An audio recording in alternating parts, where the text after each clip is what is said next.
sudah beberapa kali saya diundang diskusi gitu masalah tata negara, ya kan?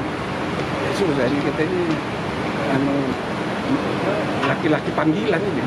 Tata negara tuh buat pemerintahan terkait baru dengan hak angket atau soal hak angket? Ya tadi kita diskusi mengenai berbagai soal, termasuk saya sih bilang momentum sekarang ini bisa nggak dipakai untuk supaya orang mukmin kita ajak publik ini berpikir tentang masa depan, perbaikan sistem, termasuk bila disepakati itu jadi itu ide perubahan kelima Undang-Undang Dasar itu. Banyak masalah ini yang terjadi sekarang ini. Produk konstitusi kita ini kan reformasi sudah 25 tahun. Nah, untuk menghadapi 20 tahun ke depan banyak yang perlu dievaluasi. Termasuk misal ini ribut-ribut susah-susah ini kan gara-gara ya kan salah satunya ya threshold 20%. Ribut nyari capres ya. Padahal mestinya udah biarin aja, setiap partai punya hak untuk mencalonkan calon presidennya masing-masing. Nah, saya suka cerita itu kan waktu saya jadi pemantau Pilpres Rusia, jumlah calonnya itu ada 8, tapi Putin menang 76% karena dia sangat populer, tapi yang 7 nggak dihalangi. Jadi kalau misalnya ke depan kita kompak dan ditegaskan aja di konstitusi, setiap partai itu ya berhak mengajukan calon. Apa yang punya status sebagai peserta pemilu berhak mengajukan calon, nggak usah pakai thresholdan. Itu loh. Jadi yang calon presidennya jangan hanya orang Jawa Tengah, Jawa Timur, Jawa Barat, ya orang Palembang kayak saya juga bisa gitu loh. Soal nggak menang nggak apa-apa. Itu intinya begitu. Jadi biar banyak, ya kan dari Papua, dari mana, dari Bugis. Itu antara lain yang tadi saya. Apalagi Pak, susahnya itu Pak? Yang lain apa lagi? Ya misalnya ide mengenai mengenai angket ini. Ya, saya bilang juga. KPR Pak? Ya kita sebaiknya ya terima aja lah. Ini kan dinamika yang biasa. Ujungnya kan, tapi memang harus diperhatikan supaya terarah. Kalau tidak terarah bisa melebar-lebar kemana-mana. Gitu. Tapi adanya angket misalnya terjadi, saya malah apresiasi supaya dalam catatan sejarah di eranya pemerintahan Jokowi ada hak angket dipakai.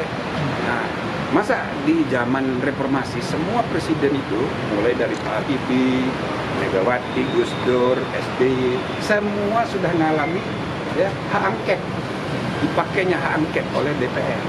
Nah masa 10 tahun terakhir nggak pernah ada hak angket dipakai oleh DPR, jadi tidak apa-apa ini. Bagus saja. Walaupun nanti berujung sama impeachment presiden Pak? Tidak bisa, itu lain lagi. Kalau impeachment itu pernyataan pendapat. Jadi kan ada interpelasi, ada angket, ada pernyataan pendapat. Nah, pernyataan pendapat itu mekanismenya sendiri lagi. Jadi impeachment itu kaitannya pernyataan pendapat. Dan itu panjang ceritanya, bisa setahun gitu. Tapi ini kan fokus saja penyelidikan. Angket ini menyelidiki yang ujungnya ialah menemukan pelanggaran-pelanggaran hukum, termasuk pidana. Sesudah itu ke aparat penegak hukum. Nah, jadi sepanjang menyangkut soal yang tidak terkait pemilu, ya bisa. Tapi sepanjang yang berkaitan dengan pemilu, sudah ada beberapa mekanisme. Misalnya tindak pidana pemilu, itu ada Gakumdu di Bawaslu. Kalau berkenaan dengan pelanggaran-pelanggaran yang disebut-sebut sebagai kecurangan itu kan juga harus Bawaslu, gitu loh. Kalau berkenaan dengan hasilnya nanti, hasil pemilu ini, berapa jumlah suara, siapa yang harus duduk di kursi, nah itu betul-betul objek perkara di MK. Jadi sudah ada mekanismenya. Tapi angketnya itu sebagai panitia untuk menyelidiki, ya nggak apa-apa. Misalnya nanti pemerintah dipanggil dengan panggilan paksa, datang, kan pemerintah bisa menjelaskan apa saja yang menjadi tanggung jawab pemerintah sepanjang pelaksanaan pemilu. Pertama, pemerintah bertanggung jawab untuk menerbitkan bersama-sama dengan DPR undang-undang. Kedua, memastikan anggaran melalui undang-undang APBN juga. Nah, yang ketiga, ya pemerintah dan pemerintah terutama sepanjang menyangkut struktur organisasi KPU, Bawaslu, DKPP, ya kan? Pemerintah juga keluarin perpres dan sebagainya. Lalu yang terakhir, kalau KPU dan Bawaslu, begitu juga di KPP, mau menerbitkan peraturan pelaksanaan berupa per KPU, per Bawaslu, harus konsultasi dengan DPR dan pemerintah. Itulah keterlibatan pemerintah dalam urusan kepemiluan. Selebihnya itu tanggung jawab KPU, Bawaslu, DKPP sendiri sebagai lembaga yang dalam konstitusi disebut nasional, tetap, dan mandiri.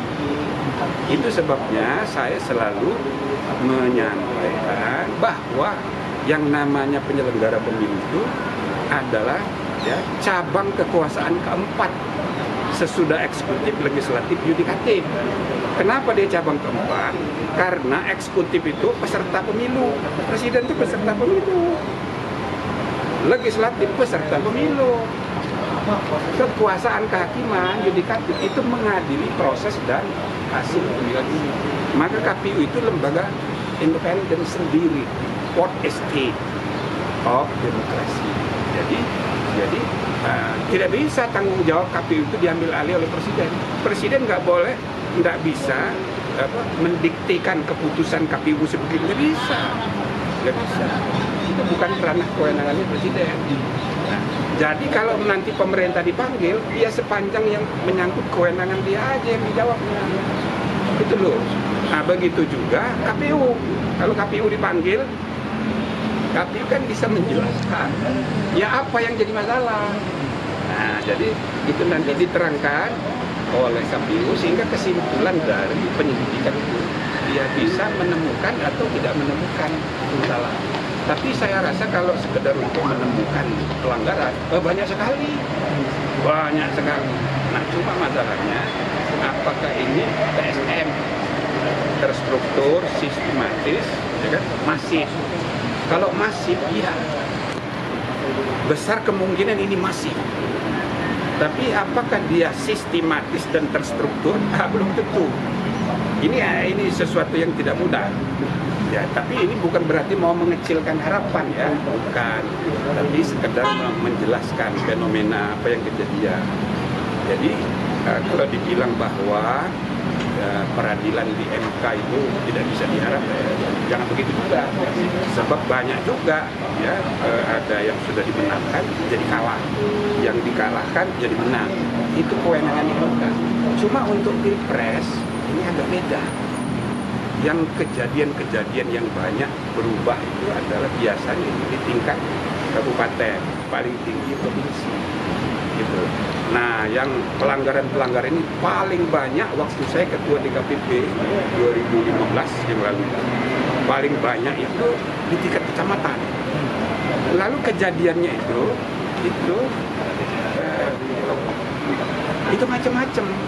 Mulai 2004 saja itu sudah terjadi yang namanya kecurangan, pelanggaran. Jadi setiap provinsi antar caleg dari DPD itu rebutan. Lalu yang dapat nomor 6 kemudian cari-cari bayar KPU. Itu banyak kejadian itu. Jadi antar caleg di internal provinsi DPD, begitu juga antar caleg internal partai, itu saling sikut-sikut, bayar sana, bayar sini. Banyak sekali kejadian. Artinya tidak terkait dengan satu partai saja atau satu kelompok tentunya. Ini terjadi di semua. Nah, apalagi sesudah 2009 diterapkannya sistem suara terbanyak sehingga nomor urut tidak menentukan lagi siapa yang dapat suara terbanyak. Jual beli suara, masya Allah banyak. Maka ada kurang lebih selama 5 tahun saya pimpin di KPP itu kami menemukan 380 kasus 10% diantaranya kita pecat. Tapi kejadian paling banyak itu di kecamatan. Nah, gitu. Ya kan? Nah, masalahnya yang terkait dengan 2024 ini apa? Karena pemilu serentak. Pilpres dan pileknya jadi satu. Pusat perhatian orang ke pilpres. Maka semua kejadian ini yang dipersalahkan pilpresnya. Dan pilpresnya ada anaknya presiden. Maka semua kasus-kasus di seluruh Indonesia itu dialamatkan gara-gara cawe-cawenya Jokowi. Padahal belum tentu gitu. Karena tidak mungkin secara nasional presiden akan memenuhi, secara sengaja pula tidak mungkin. Oh, ini kejadiannya di lokal-lokal dan semua partai, semua paslon, ya kan, dirugikan untuk kasus-kasus tertentu. Misalnya dulu 2019 di Papua ditemukan ada distrik ya di mana Prabowo Hatta dapat 0%. Nah, Jokowi JK dapat 100%. Nah, satu distrik. Tapi ada distrik yang lain kebalikan. Jokowi Yusuf Kala dapat 0%, Prabowo Hatta dapat 100%. Jadi kejadian di lapangan itu tidak sistematis, tergantung kreativitas lokal. Nah, cuma begitu ini dipoto, tag di video, tag disebar seluruh Indonesia, maka image orang, waduh ini seluruh Indonesia gitu. Jadi saya kalau dari pengalaman saya berpendapat masif ya, tapi sistematis susah. Saya rasa tidak. Kemudian terstruktur apalagi. Nah gitu. Nah cara menyelesaikannya gimana? Ya mengikuti proses yang sudah diatur aja.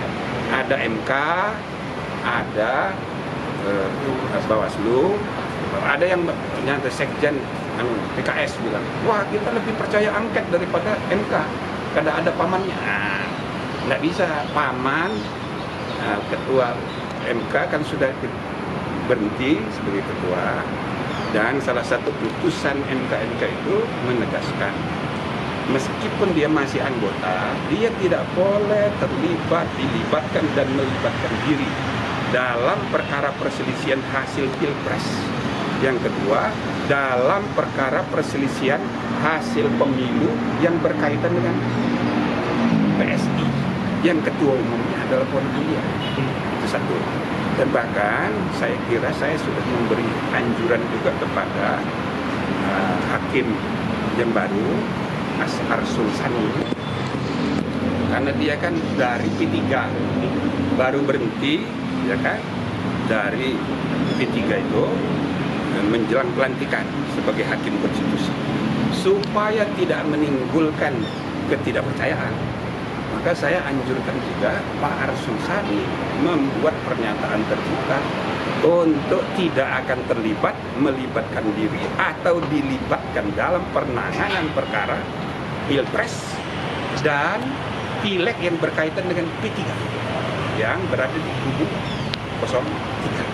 Nah, mudah-mudahan dengan kesadaran sendiri akan ada dua hakim yang boleh terlibat dalam semua perkara, tapi khusus untuk pilpres dan partai yang ada kaitan benturan kepentingan dengan dia, itu dia off. Nah, dengan begitu mudah-mudahan masyarakat tidak perlu ada ketidakpercayaan, gitu loh. Jadi kalau urusan pilpres dua itu nggak ikut, cukup 7 orang. Tapi dua Dia tidak menangani, jadi berpendapat pun tidak, ikut sidang juga tidak. Karena perkara yang lain masih banyak, jadi dia ngurusin perkara lain. Nah gitu, itu bagi tugas. Tadi Pak Menko minta pandangannya soal amandemen sama... Enggak, saya memberi saran.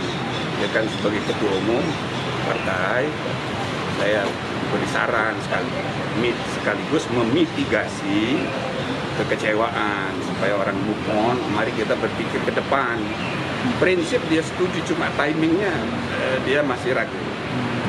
Ya fokus sekarang partai kan beres dulu ini. Amandemen sama hak angket itu ditanya dulu nggak Pak? Iya. Lihat ekonomi maksudnya. Kalau angket pengaruhnya buat perekonomian itu atau murni soal itu? Iya, saya jelaskan juga kita, tapi kita kan tidak bisa juga mencegah orang mengekspresikan kekecewaan ya melalui angket itu. Jadi biar aja saya bilang dua proses ini jalan, proses politik angket di DPR, proses hukum di Bawaslu dan MK sama-sama jalan. Nah, kita jaga aja jangan melebar, saling menghormati, ya kan? Nah, partai-partai itu nanti pada saatnya, apalagi sudah lebih mendekat lagi penetapan kabinet, kira-kira berubah itu. Kira-kira ya cukup. Saya rasa beda. Jadi bisa saja saling mempengaruhi, tapi proses pembuktian di MK itu murni faktual hukum. Kalau di ini kan enggak. Nah, jadi nanti bahan-bahan yang muncul di angket bisa aja jadi bahan di sini juga. Bisa. Cuma nanti independensi pengadilan ya tidak bisa ditekan oleh DPR karena ini adalah cabang kekuasaan yang merdeka menurut pasal 24 Undang-Undang Dasar. Jadi nggak bisa tunduk pada tekanan DPR karena DPR peserta pemilu. Presiden juga adalah peserta pemilu. Peserta pemilu itu tidak bisa mendikte yang menang saya bukan dia. Nggak bisa begitu. Oke?